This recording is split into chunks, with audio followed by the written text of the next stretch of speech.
شام کے بھٹیاں ملتان روڈ پر امام حسین ماڈرن ولیج میں قائم مرکز امام المہدی میں افتتاحی تقریب کا اہتمام کیا گیا۔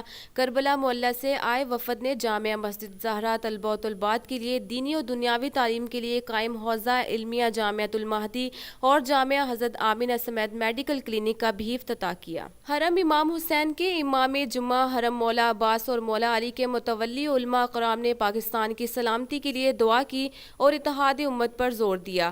تقریب میں مختلف مکاتب فکر کے علماء کرام، سیاسی و سماجی شخصیات نے بھرپور شرکت کر کے اتحاد بین المسلمین کا عملی نمونہ پیش کیا۔ اس موقع پر حرم امام حسین علیہ السلام سے لائے گئے علم مبارک اور دیگر تبرکات کی زیارت بھی کروائی گئی۔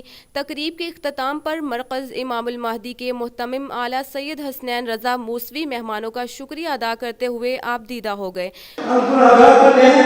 اور بالکل مسکین بندے اللہ کا یہ کرم ہے، اس کا احسان ہے کہ میں ایک عام آدمی اور اتنی بڑی شخصیات علماء کی اور کربلا سے آیت اللہ علماء السید سستانی کے خاص نادین امام حسین علیہ السلام اور حضرت عباس یہاں حضرات تشریف لائے، ہمارے لیے بہت خوش قسمتی ہے، بہت برکتیں ہیں، وسعتیں ہیں، رحمتیں ہیں۔ مہمانوں کو اپنے نجات کرنا